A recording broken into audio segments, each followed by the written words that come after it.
why it might be the reason that he's thinking. I think before actually we go into the in-depth analysis, let's break it down to what's on the board and what was the opening like. Absolutely. So Arjun started with 1d4, knight to f6. Again, we see the battle for the center. White is already trying to accomplish that. Black is trying to do exactly the same thing, but from a distance with the knight on f6. c4, trying to once again look at the square d5 in the center, the central square d5, e6, doing exactly the same thing, and knight to c3. Now, what white is ready to do, and black needs to react as quickly as possible, is I'm trying to go e4 and take full control of the center. So for example, if you make a neutral move, let's say bishop to e7, just simply a developing move.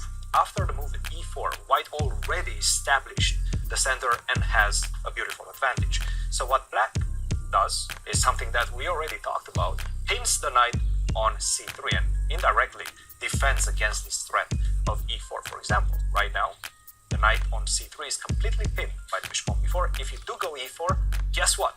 I can just simply capture that pawn. So that's not something you want to do. Bishop to d4, g3, setting up for this bishop and controlling once again this beautiful diagonal and the center with the bishop from the side. Castle, bishop to g2, d5, and a3. We force this trade and we get to this position. Vishy, break it down for us. So, one of the problems for black is that black's bishop has that pawn on e6 kind of obstructing its way out. To some degree, white is willing to offer a pawn on the queen side. Which he did. Which he has the possibility to take now. Because of that other bishop. And so white is going to then use the fact that he can start playing in the center. And that's where the compensation for the pawn arises from. One more detail, this often happens with the pawn on a2 as well, except here it's on a3,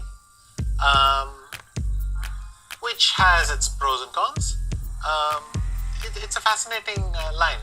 We call it the Nimzo-Indian, but because the bishop's on g2, it's Catalan as well, so a bit of both. What are these names, Vishy? How would you explain it to our viewers? Where do those names come from, or why are they called the way they are called? I would say it's roughly about the way a band selects a name for itself. That's a great answer. It's something cute and they all like it and they choose it. And in many of these cases, well, I imagine the Catalan because it might have been invented in Catalonia. There's a lot of things happening in Spain. It seems like the Ruy Lopez, the Catalan now. Well, yes, Spain is quite a hotspot. Yes. The Nimzo-Indian comes from Aaron Nimzowitsch, a famous player from the 1930s, thereabouts.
Oh, because I have knight e4 check anyway. Yep.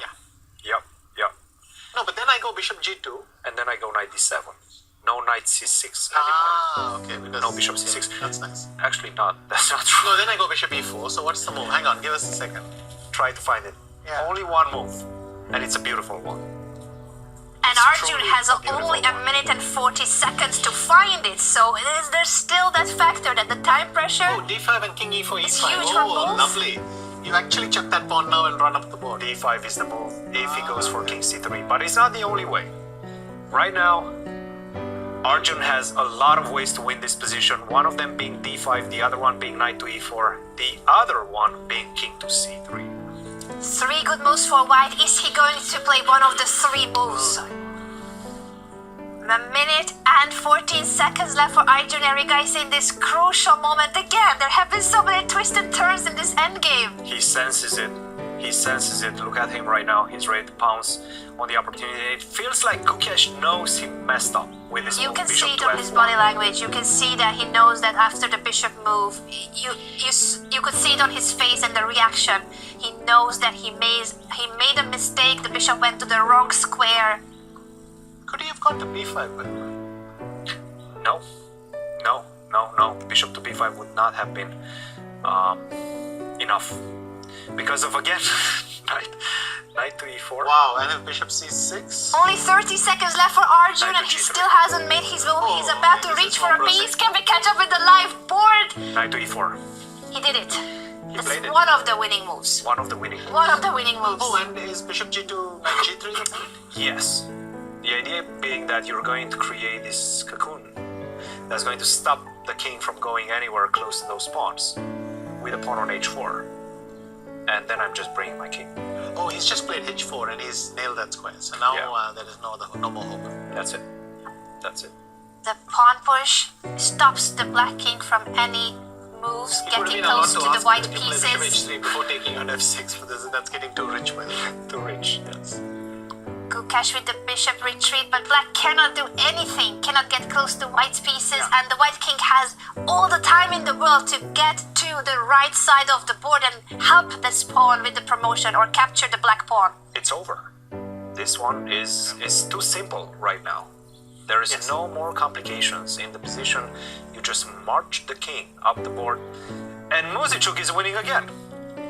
We'll definitely check out that game, but Arjun is about to I win think against he's the gonna world resign now champion. because Knight the king check. is simply coming up to e5. There's no way to keep control of the e5 square. 5 seconds left for Gukesh, and he Resignation. resigns. Nice call, Vichy. Nice call. Wow, the world chess champion goes down again.